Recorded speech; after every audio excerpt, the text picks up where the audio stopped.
வணக்கம். சின்ன குரூப் சேனலுக்கு உங்கள் அனைவரையும் அன்புடன் வரவேற்கின்றேன். இன்றைய ஆன்மீக தகவலில் இன்றைய பதிவில் நம்ம பார்க்க போவது ஸ்ரீராமர் லக்ஷ்மணருக்கு சாபம் கொடுத்தார்.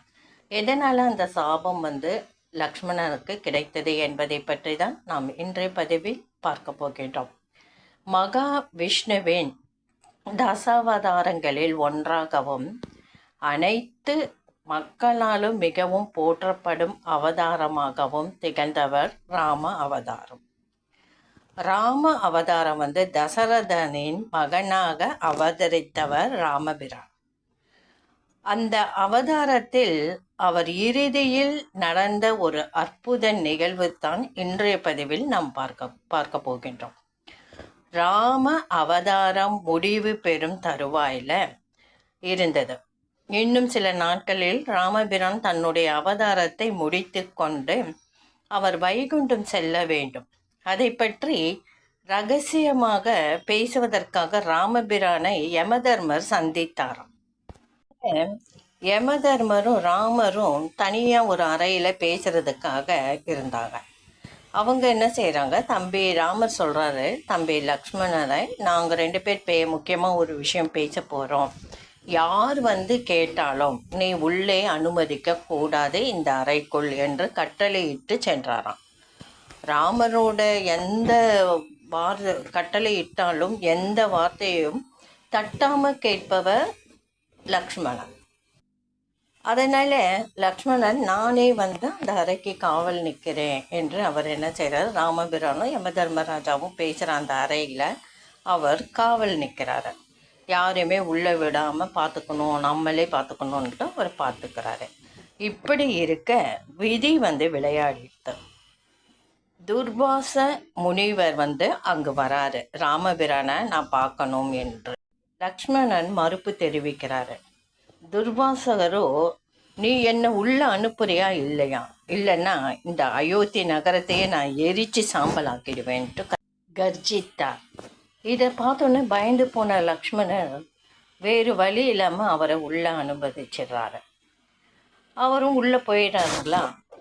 ஆனால் நான் இவ்வளோ சொல்லியும் லக்ஷ்மணன் உள்ளே விட்டுட்டாருன்ட்டு ராமருக்கு ரொம்ப கோபம் வந்துருத்தோம்.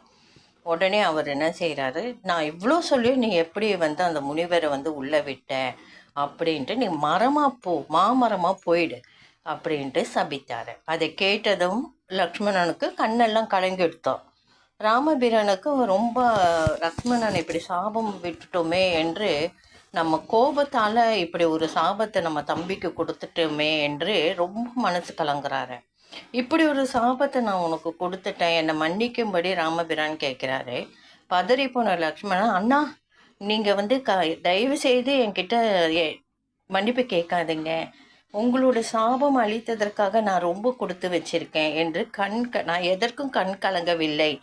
இது நாள் வர உங்களுக்கு நான் சேவை செஞ்சிட்டு இருந்தேன், மரமாயிட்டா உங்களுக்கு நான் சேவை செய்ய முடியாதேன்ட்டு தான் நான் கண் கலங்கினேன் அப்படின்னு சொல்லிட்டு லக்ஷ்மணன் சொல்கிறாரு. உங்களுக்கு நான் சேவை செய்யாமல் போயிடுமோ என்று மனம் பதபதைக்கின்றது என்று சொல்கிறாரு. அதை கேட்டு மகிழ்ச்சியான ராமபிரான் சொல்கிறாரு, லக்ஷ்மணா, எல்லாம் விதிப்படி தான் நடக்குது. சீதையை காட்டுக்கு அனுப்பிய பாவத்திற்காக நான் பூலோகத்தில் 16 ஆண்டுகள் நவ வாழ்க்கையிலே நான் ஈடுபட வேண்டியதாயிற்று. அப்பொழுதே மரமாக மாறும் நீயே எனக்கு நிழல் தரும் பேரு பெறுவாய் என்று ஸ்ரீராமர் சொல்கிறாரு. அதன்படி தான் திருநெல்வேலியில் திருச்செந்தூர் செல்கிற வழி இருக்கு இல்லைங்களா, சாலையில் ஆழ்வார் திருநகரின் நம்மாழ்வாராக ராமபிரான் அவதரித்தார். அப்பொழுது லக்ஷ்மணன் புளிய மரமாக நின்று அவருக்கு நிழல் தந்து சேவை புரிந்தாராம்.